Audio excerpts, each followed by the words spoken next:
We're here with Dave Hirschy, longtime assistant here at Willard.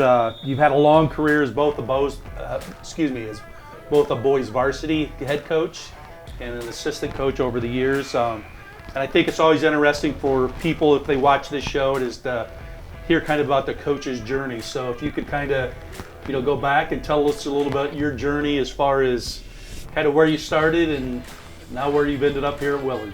It's going to be longer than the Gettysburg Address. I started in 1984, and I was a JV coach / assistant varsity coach at Plymouth for Dave Dunn. And I was assistant for 3 years, and then I took over the head coaching job because when you're 24, you think you know everything. And I thought, well, I'll jump right into the head coaching position. And I wasn't ready, but hey, I did it anyway. And then I was head coach at Plymouth from 1987 to 1990. They were having some financial issues, and I was low man on the totem pole, so I left, went to Norwalk as an assistant. So I jumped back in the assistant's role at Norwalk from 90 to 95. I coached under Ken Brose, and got the itch again to be a head coach. So I went to Bucyrus, and I became the head coach at Bucyrus. 95-96 was my first season there. I was there for 4 years. Got out. I wasn't. Bucyrus is a great place. I enjoyed my teaching there and the coaching, but we were having a hard time getting over the hump. And to be honest with you, I was like, geez, I don't know, maybe it's me.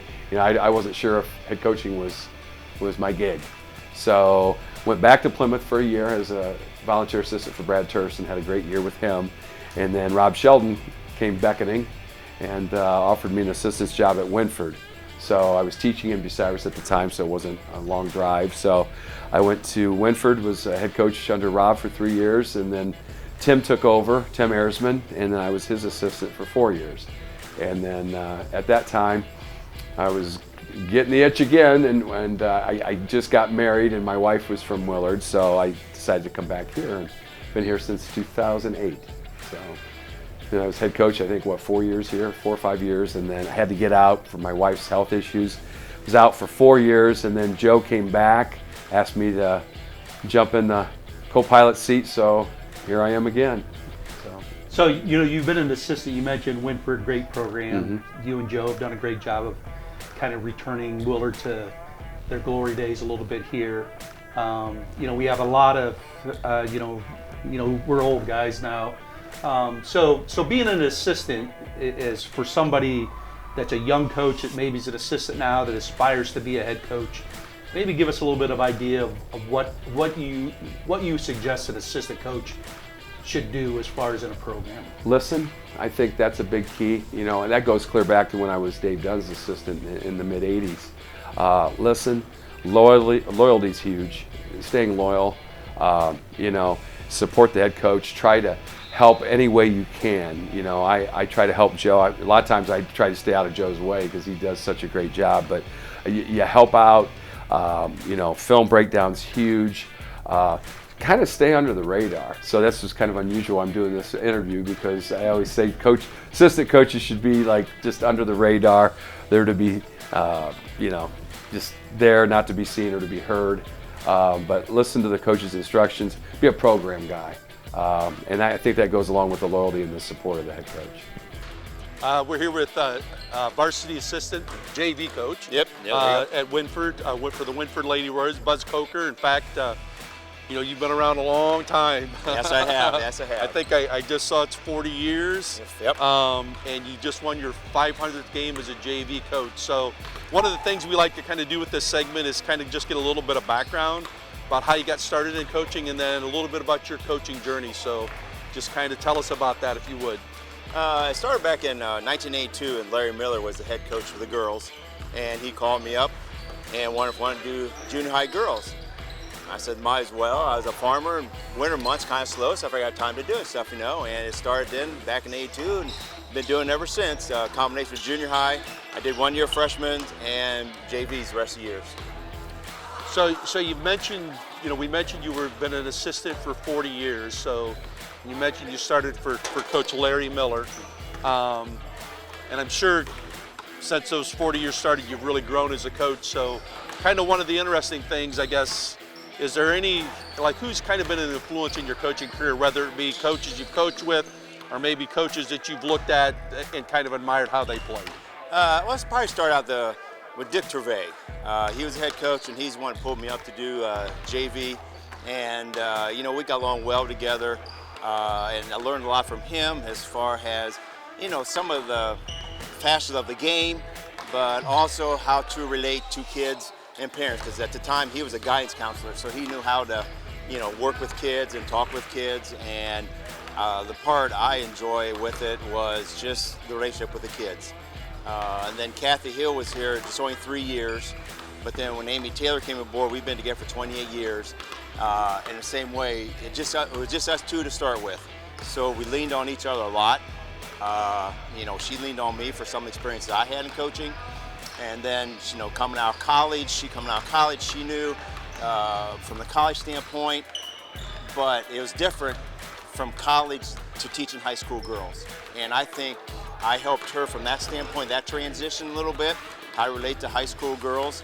Then Rob Sheldon was around then too, and he helped out a lot with that over the years with Amy, and first couple years, stuff like that. And then eventually we got some assistant coaches, and me and Michael and Amy, we've been together I think for 20 years all together, all three of us have been together. So just a relationship you develop over those years.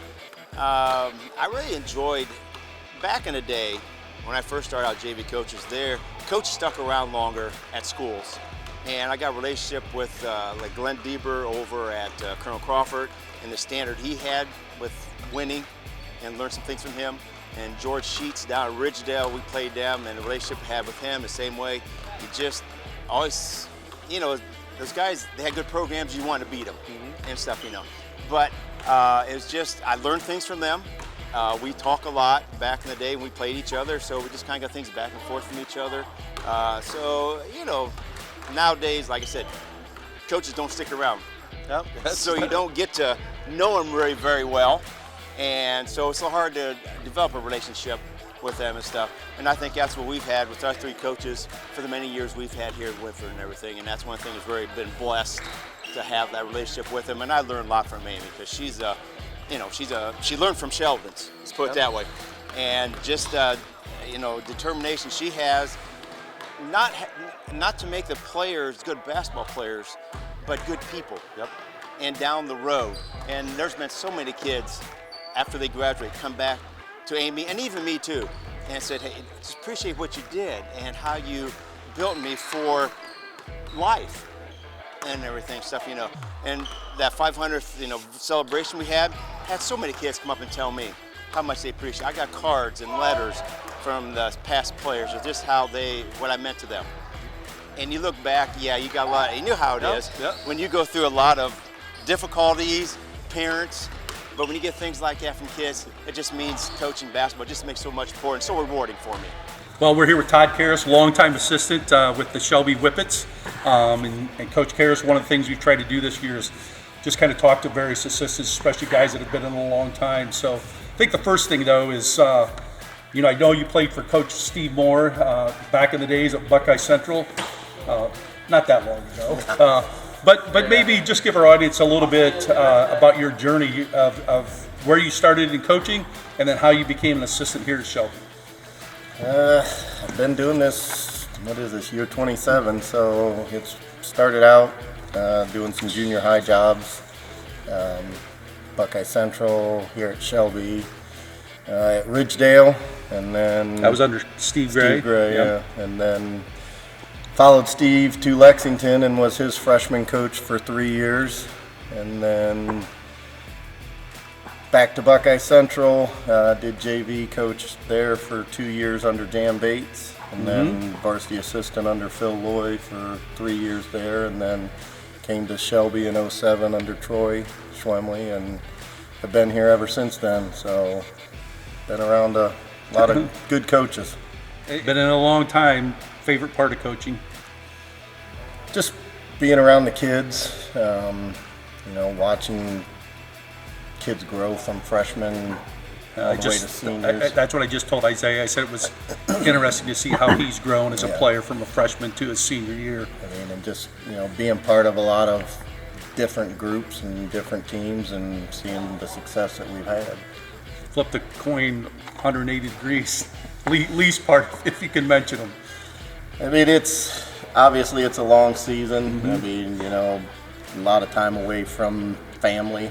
You know, I was fortunate enough that both my boys played here at Shelby under me and as a JV coach, and then at least, you know, just being able to spend time with them in the gym, but it does wear on you as far as being away from family and just all the extra time as far as scouting and time demand, basically.